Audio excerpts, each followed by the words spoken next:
नमस्कार दोस्तों, मैं फरमान खान आप सभी का फिर से स्वागत करता हूं। तो दोस्तों, आज हम डिस्कस करने वाले हैं एनवीएस के क्वेश्चन पेपर को, जो कि 2018 में हुआ था और यह है एलडीसी का पेपर। यहां पर हमारे कई सारे सब्जेक्ट आए थे और आज की वीडियो में हम डिस्कस करने वाले हैं कंप्यूटर के क्वेश्चन कि किस तरह के क्वेश्चन लास्ट टाइम एनवीएस में पूछे गए थे। तो चलिए दोस्तों, बिना वक्त गवाए शुरू करते हैं हमारा वीडियो। तो यहाँ मैं डायरेक्टली पहुँच जाता हूँ पेज नंबर 16 पर, जहाँ से कंप्यूटर क्वेश्चन शुरू होते हैं। तो दोस्तों, कंप्यूटर काफ़ी इजी आया था, टफ कंप्यूटर नहीं था, लेकिन आपको यहाँ देखना चाहिए किस तरह क्वेश्चन आपके सामने थे। तो मैं आपको दिखा रहा हूँ अपने स्क्रीन पर कि किस तरह क्वेश्चन है। तो हमारा पहला क्वेश्चन है, the mouse was invented by dash in 1963। मतलब माउस का आविष्कार डैश के द्वारा 1963 में किया गया।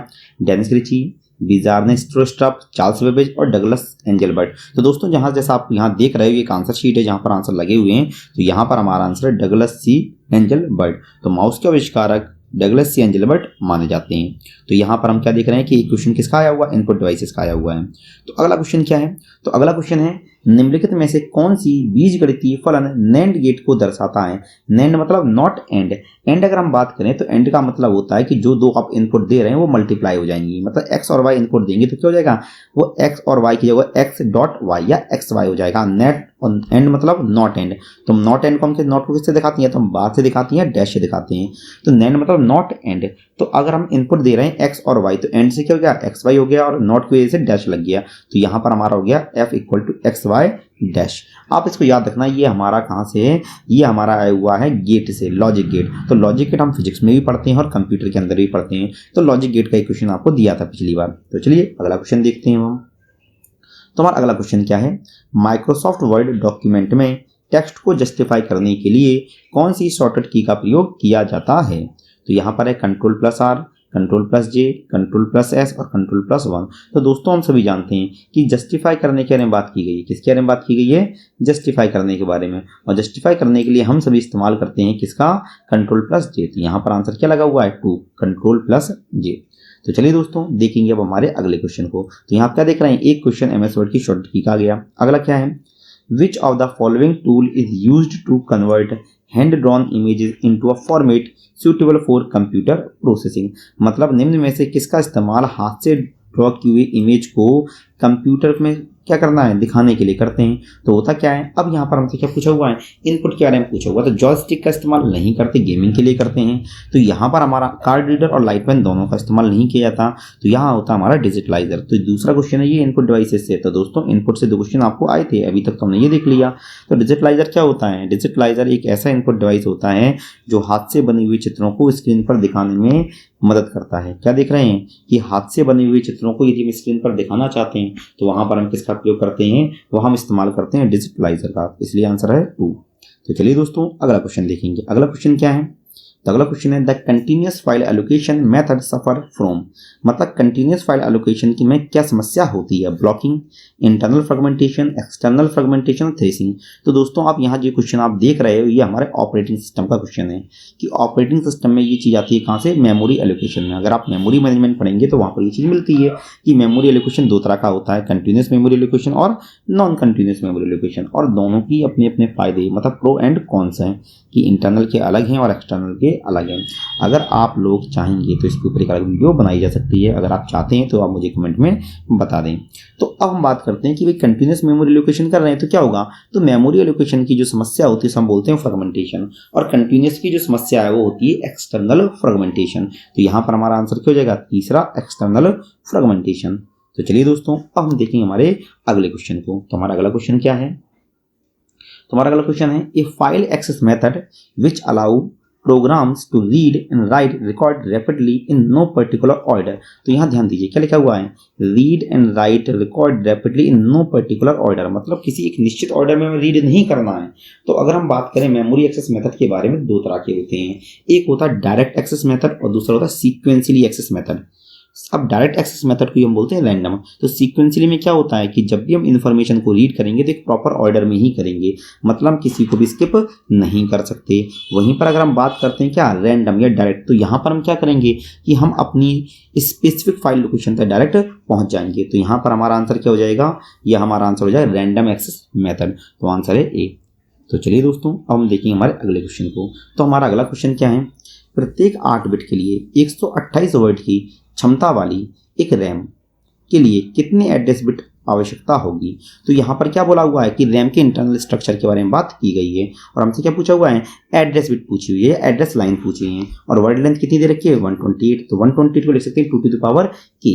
अब 2 to the power k लिखेंगे तो 128 हो गया 2 पे घात 7 और k दिखाता है इनपुट लाइन्स की संख्या। क्या दिखाएगा, इनपुट लाइन की संख्या या एड्रेस लाइन की संख्या। तो यहाँ पर आ जाएगा हमारा क्या, k इक्वल टू 7 है तो यहाँ पर आंसर हो जाएगा क्या, हो जाएगा 7। क्या याद बोला मैंने कि अगर इसके ऊपर एक अलग वीडियो बनाई जा सकती है अगर आप नहीं समझ पा रहे हैं, क्योंकि यहाँ मैं क्वेश्चन करा रहा हूँ, क्वेश्चन के थ्रू इसको एक्सप्लेन करना थोड़ा सा मुश्किल हो जाता है। अगर आप इस चीज़ को नहीं समझ पा रहे हैं तो इसके ऊपर एक अलग से वीडियो बनाई जा सकती है जहाँ पर मैं आपको वर्ड लेंथ से रिलेटेड क्वेश्चन बता दूँ, मतलब किस तरह से हम निकालते हैं कि एड्रेस लाइन क्या होती हैं, आउटपुट लाइन्स क्या होती हैं।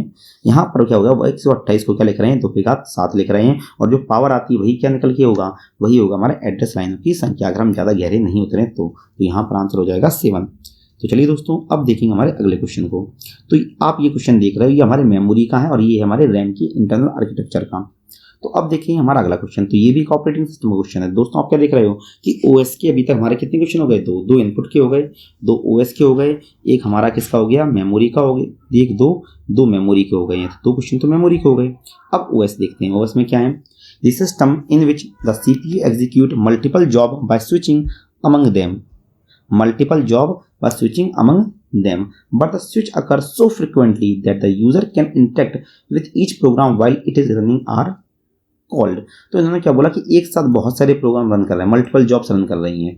क्या बोला कि एक साथ मल्टीपल जॉब्स रन कर रही हैं। मैं ध्यान देता हूँ, यहाँ ध्यान दीजिए क्या लिखा हुआ है, एक साथ मल्टीपल जॉब रन कर रही हैं।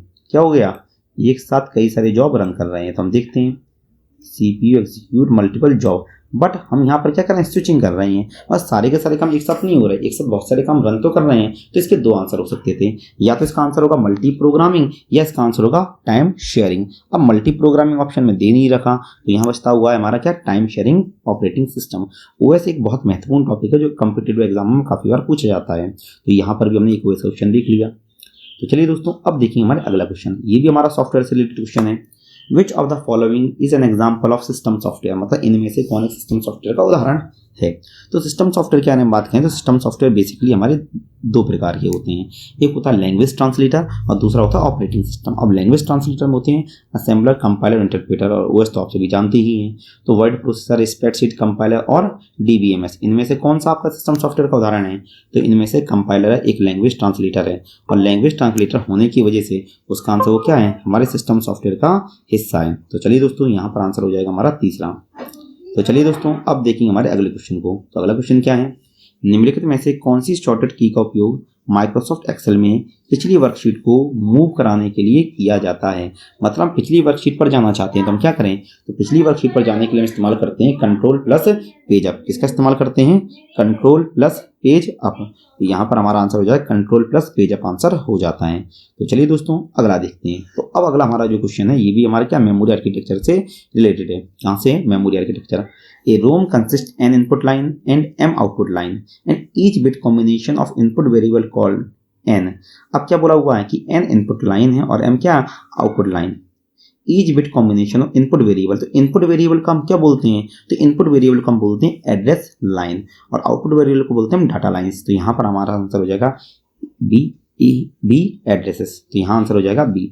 तो चलिए दोस्तों अब देखेंगे हमारा अगला। तो ये भी हमारे इनपुट से ही रिलेटेड क्वेश्चन लग रहा है। तो आप अभी तक क्या देख पा रहे हैं कि हमारे जो क्वेश्चन आए या तो वो सॉफ्टवेयर से आए हैं या फिर हमारे फंडामेंटल से आए हैं। तो आप इन 2 टॉपिक्स की तैयारी अच्छे से कीजिए अगर आपका एग्जाम है 9 तारीख को। तो अगला क्या है, optical mark recognition device sense the input based on number 1 presence और absence of a mark such a pencil mark, printed magnetic ink, text present on paper और हैंड रिटन डॉक्यूमेंट। OMR कैसे काम करता है, तो OMR ये देखता है कि पेंसिल के मार्क हैं या नहीं। तो आंसर हो जाएगा हमारा ए। तो चलिए दोस्तों अब देखेंगे हमारे अगले क्वेश्चन को। तो हमारा अगला क्वेश्चन क्या है, which of the following prompt for a title and information about the presentation in Microsoft power point. अब क्या बोला हुआ है कि विच of the following prompt for a title and information about the presentation in Microsoft power point, मतलब Microsoft power point से related है कि टाइटल और इन्फॉर्मेशन कहाँ से होता है। तो यहाँ पर design template, blank presentation, open and existing presenting और ऑटो कंटेंट विजार्ड। तो यहाँ हो जाएगा हमारा ऑटो कंटेंट विजार्ड। तो चलिए दोस्तों अब देखिए हमारे अगले क्वेश्चन को। देखिए ये भी हमारा क्या है, मेमोरी से रिलेटेड ही क्वेश्चन है। ये भी क्या है, मेमोरी से रिलेटेड ही क्वेश्चन है। तो यहाँ क्या हो जाएगा, the number of address input line in 512 into 4 रोम। तो यहाँ पर क्या हुआ, सर्किट इज, तो एड्रेस लाइन इनपुट लाइन पूछी हुई है। तो हम सभी जानते हैं कि 512 क्या लिखेंगे, 2 पे घात 9। तो यहाँ पर क्या इनपुट लाइन की संख्या हो जाएगी 9। पिछली बार काफी क्वेश्चन आए थे, आप देख रहे हैं इसी तरह का तीसरा क्वेश्चन है। तो यहाँ आंसर हो जाएगा 9। तो चलिए दोस्तों अब देखेंगे हमारे अगला क्वेश्चन। कंप्यूटर की विशेषता जो प्रयासों और अनुप्रयोग में निरंतरता व तत्परता को निर्दिष्ट करती है उसे डैश कहा जाता है। तो अब क्या है, प्रयासों और अनुप्रयोग में निरंतरता, कंटिन्यूटी, तो ऑटोमेशन नहीं होगा, स्पीड नहीं होगा, स्टोरेज नहीं होगा, तो बचा क्या, डिलीजेंस। तो यहाँ लग जाएगा हमारा डिलीजेंस। तो यहाँ हमारा आंसर हो जाएगा बी। तो चलिए दोस्तों अगला क्वेश्चन करते हैं। तो अगला क्वेश्चन भी क्या हमारे ओएस से ही रिलेटेड है। तो आपके देख रहे हैं मेमोरी और ओएस को ज़्यादा ही एग्जाम में पूछा गया था, तो इसकी अच्छे से तैयारी करके आपको जाना चाहिए। मेमोरी एलोकेशन प्रोसेस के दौरान सबसे छोटा होल जो प्रोसेस के लिए पर्याप्त बड़ा हो उसे आवंटित करने को क्या कहा जाता है। तो जब भी हम मेमोरी एलोकेट करते हैं तो मेमोरी एलोकेट करने के दौरान क्या क्या बेस्ट फिट, वर्स्ट फिट का इस्तेमाल करते हैं। तो यहाँ क्या बोला गया, सबसे जो छोटा हो और जो पर्याप्त बड़ा हो तो सब होता है बेस्ट फिट। क्या बोलेंगे इसे हम, बेस्ट फिट। तो यहाँ पर आंसर हो जाएगा डी, बेस्ट फिट हो जाएगा। तो चलिए दोस्तों अगला देखते हैं। तो ये भी हमारा ओएस के जुड़ा हुआ क्वेश्चन है। तो आप क्या देख रहे हैं, 20 में से लगभग 5 से 6 क्वेश्चन कहाँ से आए हैं, ओएस से आए हैं। तो निम्नलिखित में से कौन सा शेड्यूलर प्रोसेस में से उनका चयन करता है जो उत्पादित होने के लिए तैयार होते हैं। तो दोस्तों शेड्यूलर के बारे में बात की जाए तो ओएस का एक पोर्शन होता है शेड्यूलिंग, मतलब प्रोसेस शेड्यूलिंग और सीपीयू शेड्यूलिंग। तो शेड्यूलिंग को करने वाले प्रोग्रामों को हम क्या बोलते हैं, शेड्यूलर बोलते हैं। और बेसिकली ये 3 प्रकार के होते हैं, short term, long term, mid term या मीडियम टर्म।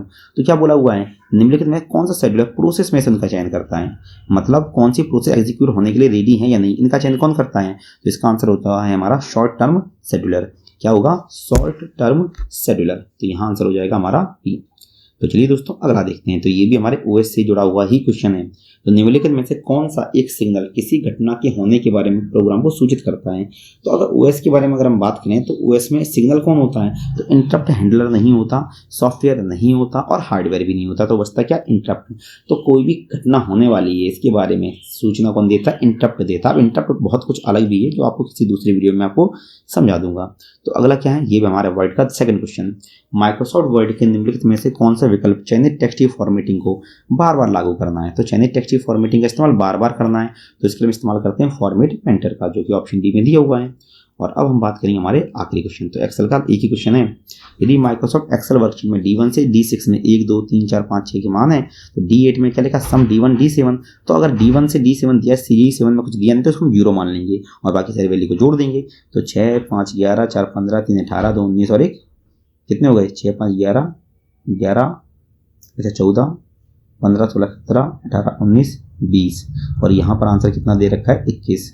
तो D1 से लेके D6 तक, तो D1 से लेके D7 तक, D1 से लेके D7 तक सारी वैल्यूज को आप जोड़ दीजिए और आंसर कितना आ जाएगा हमारा 21 आ जाएगा। ठीक है, कितना आ जाएगा 27, क्योंकि D7 में तो कुछ लिखा ही नहीं है इन्होंने। देख लीजिए 6, 4, 10, 5, 15, 20 और 21, तो 21 हो रहा है। तो यहाँ पर आंसर हो जाएगा 21 और इस तरह से ये हमारे क्या होते हैं, क्वेश्चन कंप्लीट हो जाते हैं। आपको अगर इसी तरह के दूसरे क्वेश्चन भी देखना है तो उसकी प्लेलिस्ट आपको आई बटन पर शो हो रही होगी, जहाँ पर आपको MS वर्ड और नेटवर्किंग क्वेश्चन मिल जाएंगे। तो मिलते हैं नेक्स्ट वीडियो में, तब तक के लिए नमस्कार।